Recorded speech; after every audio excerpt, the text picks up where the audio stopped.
To another story that we've been hearing a lot about in the last number of days since the press conference on Thursday where Police Chief Danny Smyth spoke.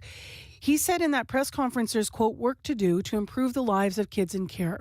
Now, Smyth acknowledged the lack of resources and tools for caregivers after a spate in violent crimes were committed by young people earlier this month, some as young as 13 years old.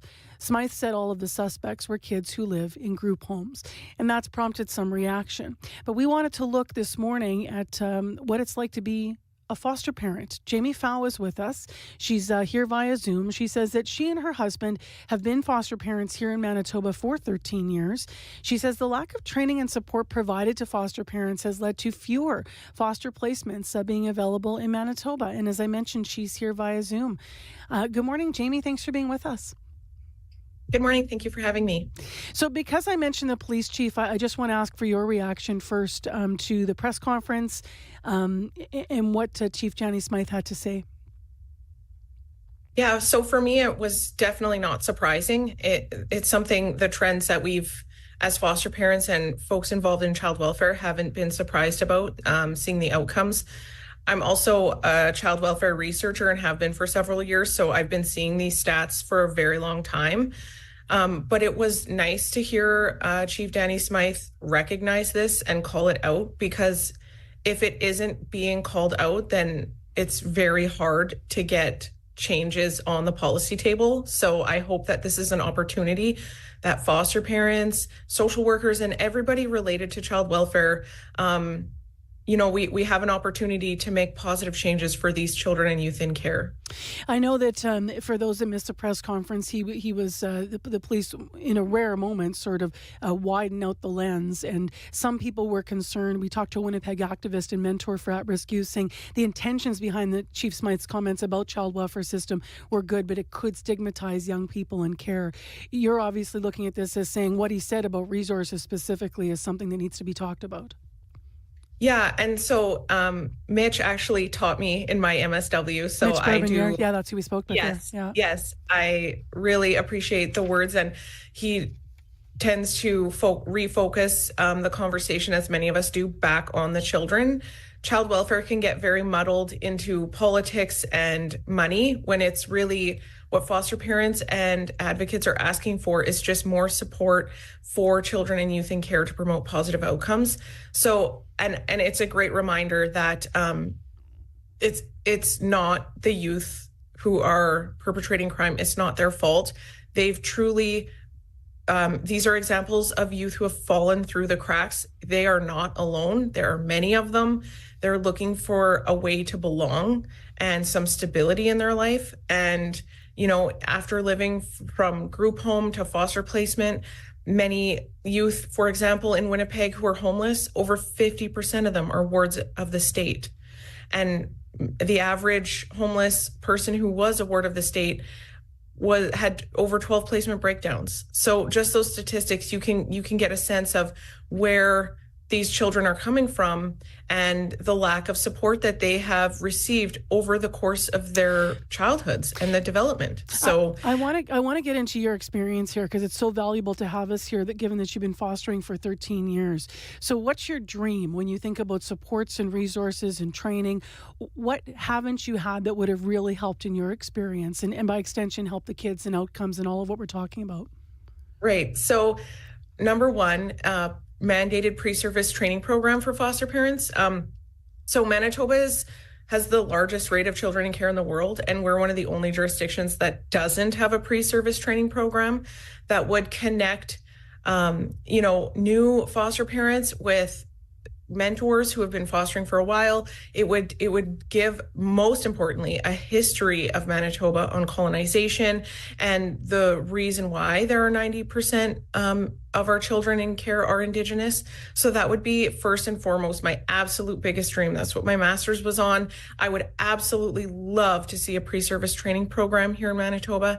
And then beyond that, have support groups. Foster parents, it's very difficult for us to find each other and to have a group. It's been really challenging. So having a support group or several, and then beyond that, obviously an increase in our basic maintenance rates. We're about half the national average in terms of what we are receiving for a basic maintenance rate, which means many foster parents are closing their homes or downsizing like we have done. Sorry, I'm And going to so stop that, you there for a moment. So you're half the national average for foster parents in other places in Canada?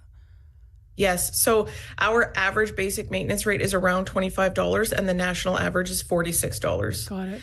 And $46 is right in line with the Statistics Canada report that came out in 2023 that stated it costs, give or take with change, about $17,000 a year to raise a child 0 to 17, which is about $46 a day. And that's what we're asking for. You were talking about resources in terms of connecting with other foster parents, experience, being educated, trained in sort of colonization to understand, our province, and also understand the high number of representation of Indigenous kids in care and what that's about in terms of historically and the systems. I wonder about other kinds of training to help the kids that, in your experience over the years, what other kind of training maybe might you have be looking for when you think about the needs you would have had to parent a child?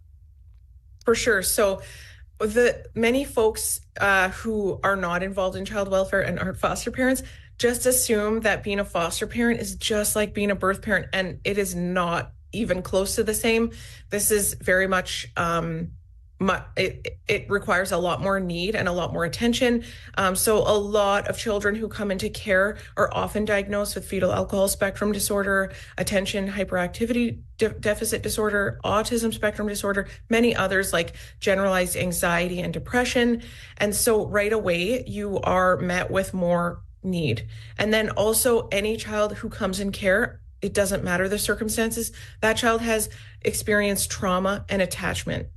And what that does to the brain varies dramatically across the development stages. And if you aren't aware of these changes and the differences between what experiences a birth family or a birth child would receive versus what a foster child may experience, you're set up to fail. So definitely more on development, trauma, attachment, and just more education on the brain. I feel that if foster parents are equipped with the knowledge of maybe why a child is behaving in a challenging way, their response is going to be a lot different than if they just assume this child is doing this to get attention or to upset somebody. The approach is dramatically different when you understand a bit more about the brain, about trauma. And I think that when foster parents, especially new ones, can go through that and know that this isn't a personal attack on them, it's just this child is having a really hard time, I think that would go such a long way in preventing placement breakdowns and promoting stability. So in your 13 years as a foster parent, have you had any training that resembled any of what you're talking about? No. I have done this on my own through my own education. So they put a child who's already going to be at risk and already, going to lack stability for various reasons, and potentially could have some of the things you're talking about, living with FASD or ADHD, just say in not in all cases, in some cases, and they would not have like a full file and history and handover and understanding, so you could do your best to foster parent that child.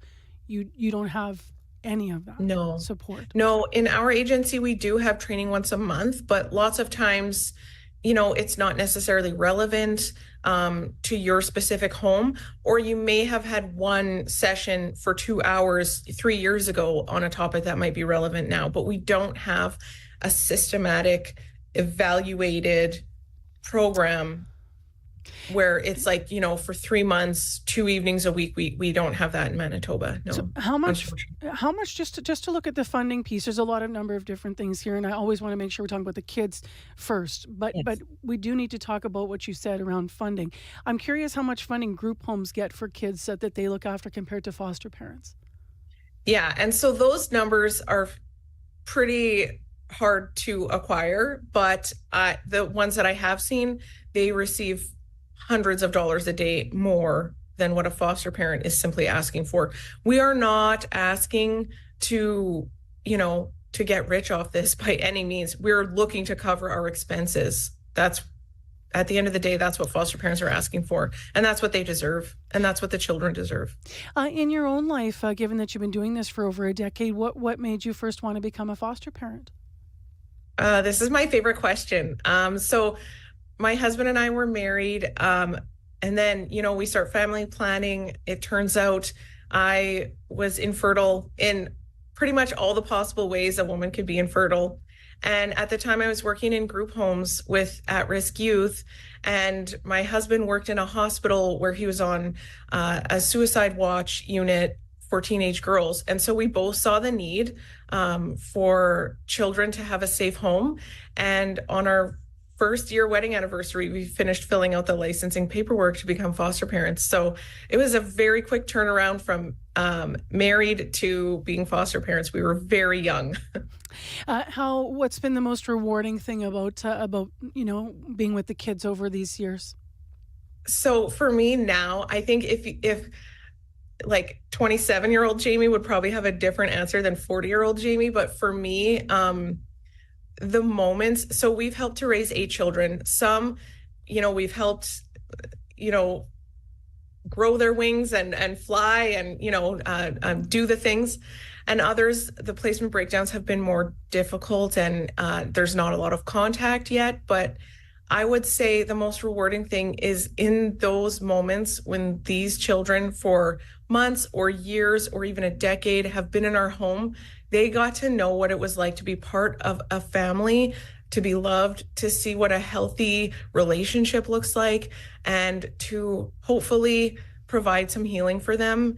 And I hope all of the children that we've helped to raise can look back on those times, the road trips, the family vacations, the movie nights, and the sleep-ins, and the hide-and-go-seek nights, and the camping, and just remember those times that they were positive and people in the world love them and care about them and want what's best for them.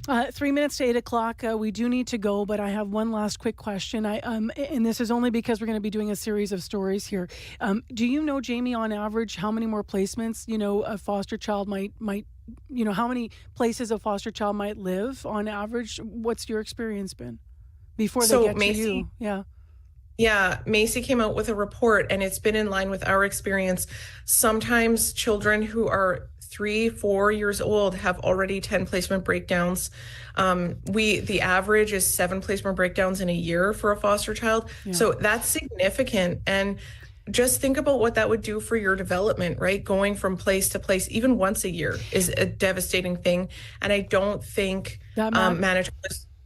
Sorry, you were saying you don't think Manitoba is putting more prevention on that and promoting placement stability for children in care.